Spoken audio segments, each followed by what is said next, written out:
Nick Martinez, I mean, another one of these guys, like maybe you can come home again. The problem is he's making good money, and the Padres don't have a lot of money to work with probably. I think he'd be a really good fit, a guy that serves multiple roles, like he can pitch out of your bullpen or he can give you 5 innings. As a starter as well, we saw that over the course of multiple years in San Diego. He's just making a lot of money. I forget what the number is. What is it? 10, 12, 13, 14 per year? It's a lot. So he's only owed whatever that is on a third of a year. I don't know, 4 or 5, but that seems like a good amount of money for a guy that's like a yo-yo 4-inning guy. I don't know. Yeah, the money thing is going to be the problem for sure. For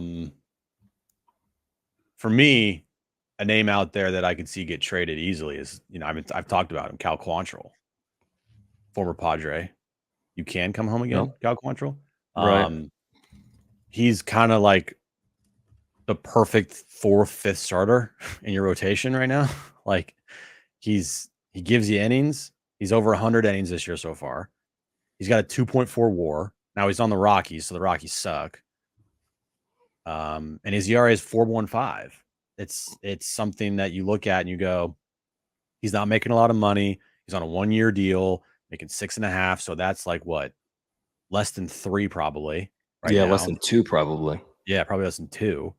And they're on a team that's not going anywhere. You trade a low-level prospect for him to get him out of Colorado and put him in your rotation. Not going to cost a lot of money. He's a guy that is better than Johnny Brito. He's a guy that probably gives you exactly what Randy Vasquez gives you, which is kind of what they need, right? I like that a lot. I mean, I'll give you another name that we've said 100 times, so you'll know where I'm going. I won't say his name, but I'll give you the numbers. He's got a 4.1 WAR and a 2.97 ERA, and would come at you for a reasonable price in terms of assets. It's Tyler Anderson, who's got a 4.1 WAR. He makes money. He makes $13 million per year, but he's also a starting pitcher, and you get a starter for 2025 at $13 million, which I think is pretty reasonable. And you get him for 50 games. It's a third of 13, so 4.33 million, something like that. I mean, I think they might be able to work with something like that. I don't know. If they can't work with something like that, I don't know what they're going to do rotation-wise, because you're not going to get a veteran starter that's owed like $900,000 for the rest of the year. Every veteran starter, like the Sean Manaeas of the world, all make $10 million.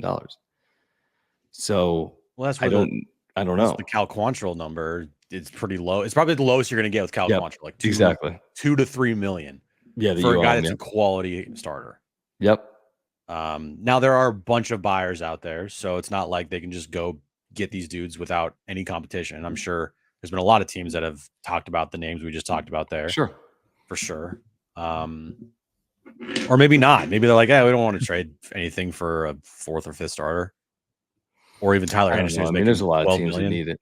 A lot of teams have, I mean, the Dodgers are a perfect example of a team with a lot of rotation injuries or question marks that they're going to be, asking, that they need starting pitching. Now, again, you're not competing solely with the LA Dodgers, and what they're looking for might not be exactly what you are looking for, but there's going to be teams looking for back-end rotation help, would be my guess. What do you think of, hold on,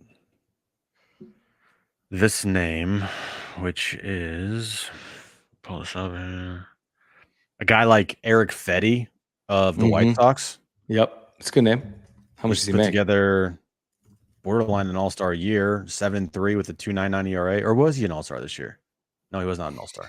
Because he's on the White Sox. White Sox actually, it's crazy. White Sox have 2 like legit pitchers. They're the worst team in baseball. And get Crochet and Fetty. I mean, he's the perfect option. 2-year, $15 million deal, signed through next year. Controllable, comes on the cheap. Perfect. Now, I will say this though. He's having a really, really good season for the White Sox. But he was awful previously. But he's been awful for his entire career, to the point where he had to play last year in Korea. So, like, did he figure something out? And this is like the new player that you're going to get for the next 3-4 years? Or is this a one-off? I'm not worried about anything beyond, I guess, 2025, and I feel like you're getting him for cheap. So, he makes 7.5 next year. So what are you really asking of him? If he's a starter for you at 7.5, Well, you're also, if it was between Eric Fetty and Cal Quantrill, Eric Fetty's have the better year by far. He's also going to cost more as far as sure. prospects go. Like you're going to have to give up a better prospect to get Eric Fetty, or prospects to give up to get Eric Fetty, who ironically was drafted by the Padres in 2011. Wow, it's a while ago. Or you go with Cal Quantrill, who is making less money, not controllable, but again, whatever. You just need some guy to eat innings for you. He's not going to cost you a prospect that anybody cares about. I say both. I mean, Sure, that's why both. I wish Nick Martinez didn't cost as much, because I would say go get someone like Nick Martinez that could be a 6th starter for you, and then go get a number 4 starter.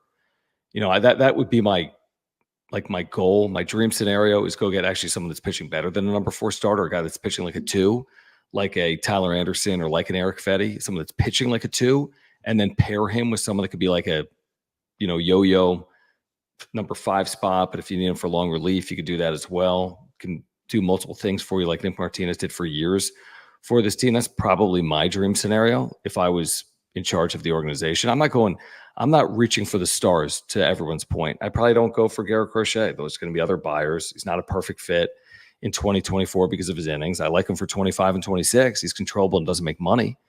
But for 2024, I'm thinking more realistic. I want guys that are having good years and that can help me in the second half and can start every 5th or 6th day, that are having nice years. That's what I'd be looking for.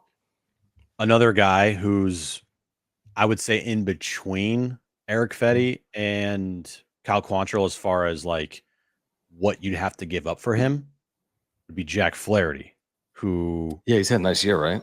has had a really nice year. He's got a 3.13 ERA, 100 innings pitched, 7-5, 2.5 WAR. His WHIP's below 1. He's had a really, really nice season. While Eric Fetty is on a 2-year deal, and Cal Quantrill's on a 1-year deal, and Jack Flaherty is on a 1-year deal as well. You get a guy who it would cost probably less than 6, because it's a 1-year, $14 million deal. Yeah, less than 5, because it'll be a third of the season. Okay, so you got 5 there. 5. You're probably not going to have to give up a sizable package for him, because it is just 1 year left, and it's it's a rental. It's for 2 months, right? Where Fetty, you might have to give up a little more. But like, it's a good name. Those are some names I think I've definitely been talked about with AJ Preller, Jack Flaherty, Eric Fetty, Cal Quantrill, Tim Anderson. Like, those are the types of guys. I think Garrett Crochet is a pipe dream, honestly. If they pulled off a Garrett Crochet deal, then goodbye Ethan Salas or Leo DeVries, in my opinion. And I don't think they're doing that. I think if Garrett Crochet gets moved, which it seems like he is, he's going to the Dodgers. He's going to the Orioles. He's going to maybe the Yankees. He's going to one of those teams, or a random team out of nowhere that's willing to give up a shit ton of prospects for him, because that's what that's what the asking price is. Yeah, I'm excited to see the first real move here in deadline season, because the biggest moves that have been made before the season, in season, I think have been made by the Padres, which is the Arias move and the Cease move, are probably the 2 biggest moves of the season so far. But you're going to see real movement, obviously. And when does that start? Again, we're only 9 days out. It's coming actually sooner than normal. The last couple of years, the trade deadline was like August 1st or August 2nd. This year it's July 30th. They don't have many games.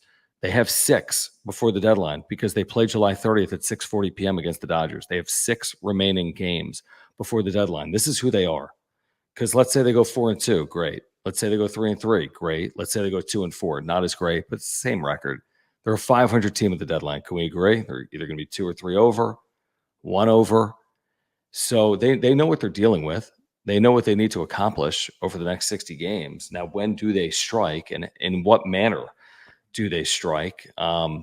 It's going to be fascinating. I think from a baseball perspective, there's going to be a lot of movement. And I think from a Padres perspective, it is going to be fascinating to see what AJ Preller is capable of executing, I guess. And what reins is he given as well will be interesting. Is he capable of making that splashy, high-profile, large deal or not? Not that I necessarily need him to make that high profile move, truthfully. Yeah, he's already. I mean, everyone has to think about it.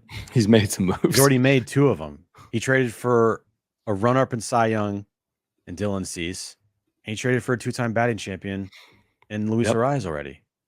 So, like, after August 1st, whoever they trade for, it's not just those people that he has traded for this year. It's been, I mean, as a whole, whenever he trades for somebody, whenever he brings someone in here, you can't tell me there's anybody else out there that has made more moves than AJ Preller this season, trade-wise. There hasn't. Just of impact, right? Yeah, I completely agree with that. I think it's a good point. Will, thank you for the super chat. Thank you for the membership, guys. If you're here, subscribe. You're on content for you, the home of Real Padres Talk. Smash the like button for us. You can follow us on X at John Schaefer at Jim Russell SD. Thank you for the super chats. Great way to support our channel and our work. Just click the $ below the chat box. We get to all of the super chats, like this one from Will, who says, do you think our recent draft picks loosen up some of our current top prospects? Truthfully, no, because every team is just drafted. And your quote unquote, I don't know, top prospects that you just drafted, how do we even know if they're top prospects or high schoolers? Your first 3 picks were high schoolers. So these guys are far away from the big league. So I don't think just because you've drafted a couple of left-handed starters, it puts you in a position to move someone like Dylan Lesko or Robbie Snelling, because those guys are further away from the big leagues than a Lesko and a Snelling, a lot further. Right. But you also could look at it from a standpoint of, all right, we need to win now. We need these pitchers in here now that can help this team win now. Mm-hmm. And our job is to find the next Dylan Lesko and the next Robbie Snelling. Sure. Yeah, I agree with that. And if they have confidence that they can do that, then I think they're willing to pull the trigger on those guys. Yeah, those guys can move. I just don't know if the fact that we just went through a draft has changed the fact that those guys would move or not, if that makes sense. No. And they might view some of those guys in the draft as like, okay, those guys have the potential, but they're so young and they're just, I don't know, dude. There's just, Yeah, no, I'm with you.